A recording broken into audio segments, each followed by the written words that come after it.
আসসালামু আলাইকুম ওয়া রাহমাতুল্লাহ। নবম ও দশম শ্রেণীর প্রিয় শিক্ষার্থীবৃন্দ, আমরা ইসলাম শিক্ষা বই 2026-এর তৃতীয় অধ্যায়ের নমুনা প্রশ্ন নিয়ে তোমাদের সাথে কথা বলবো। আজকের ক্লাসে আলোচনা করব তৃতীয় অধ্যায়ের নমুনা প্রশ্নের যে বহু নির্বাচনী প্রশ্নগুলো আছে, এমসিকিউগুলো আছে, সেগুলো নিয়ে। আমাদের এখানে সবার আগে প্রশ্ন হলো হজের ওয়াজিব কোনটি।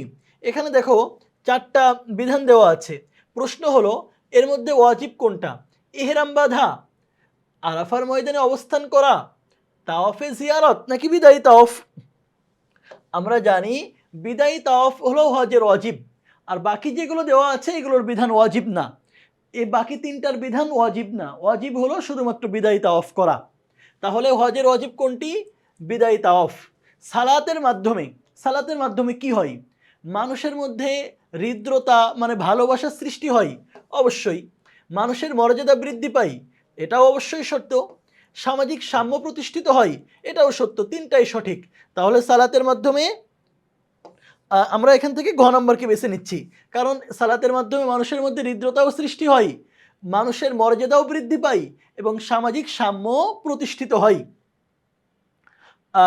এরপরে বলা হচ্ছে নিচের উদ্দীপকটি পড়ে 3 ও 4 নম্বর প্রশ্নের উত্তর দাও। 10 বছর বয়সী আরিফ শেষ রাতের খাবার খেয়ে একটি ইবাদতের নিয়ত করে। শেষ রাতের খাবার খেয়ে যে ইবাদতের নিয়ত করে, এটা তো রোজা, সবাই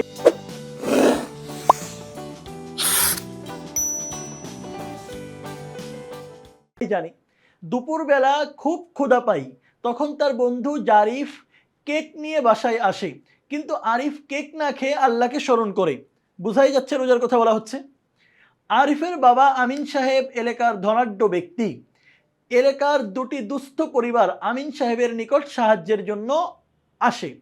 তিনি বছরান্তে মোট সম্পদের একটি অংশ দিয়ে তাদেরকে 2টি অটোরিকশা কিনে দেন। মানে জাকাত থেকে তাদেরকে অটোরিকশা কিনে দিয়েছেন, কারণ বছরান্তে যেই দান এটা তো জাকাত, এবং একটি অংশ 40 ভাগের 1 ভাগ। তাহলে এই উদ্দীপকের প্রথম অংশ থেকে আমরা রোজা বের করতেছি, আর দ্বিতীয় অংশ থেকে জাকাত বের করতেছি। এখন প্রশ্ন, আরিফের কর্মকাণ্ডে কোন মৌলিক ইবাদতটি পালিত হয়েছে? তার ফলে মানে আরিফ যেই কাজটা করেছে, শেষ রাতে খাবার খেয়েছে, এরপরে আর খাচ্ছে না, দুপুরে তার বন্ধু জারিফ কেক নিয়ে আসছে, সে কেক খাচ্ছে না, তাহলে তার ইবাদতে মানে তার কর্মকাণ্ডে কোন ইবাদত পালিত হয়েছে? তার কর্মকাণ্ডে সালাত তো না, কারণ সালাতের জন্য শেষ রাতে খাওয়ার দরকার নাই। জাকাত বা হজও না, কোনটা? সাওম। আমিন সাহেবের কর্মকাণ্ডে যে ইবাদতটি পালিত হয়েছে, তিনি তো জাকাত দিয়েছেন, তো জাকাতের মাধ্যমে মানুষের আত্মা পরিশুদ্ধ হয়। অবশ্যই জাকাত শব্দের একটা অর্থ হলো পবিত্রতা।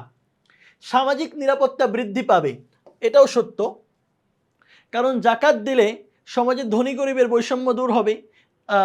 দেখা যাচ্ছে কিছু মানুষ চারিত্রিক অবক্ষয়ের কারণে তারা নানা অসৎ কাজ করতো, তাদেরকে জাকাত দিয়ে এখন স্বাবলম্বী করলে তারা হয়তো আর সেই খারাপ কাজ করবে না। তো সামাজিক নিরাপত্তা বৃদ্ধি হবে, সমাজের নেতৃত্ব তৈরি হবে। না, জাকাতের মৌলিক উদ্দেশ্যের সাথে সামাজিক নেতৃত্বের কোনো সম্পর্ক নাই। তাহলে আমিন সাহেবের কর্মকাণ্ডে প্রথম দুইটা কোথায় আছে? ক নম্বরে আছে। সুতরাং জাকাত দেওয়ার মাধ্যমে মানুষের আত্মা পরিশুদ্ধ হবে এবং সামাজিক নিরাপত্তা বৃদ্ধি পাবে। এই 4টা ছিল আমাদের এখানে বহু নির্বাচনী প্রশ্ন। পরবর্তী ক্লাসে তোমাদের সাথে দেখা হবে, কথা হবে। এই ক্লাস থেকে এখানেই বিদায় নিচ্ছি। আল্লাহ হাফেজ। আসসালামু আলাইকুম ওয়া রাহমাতুল্লাহ।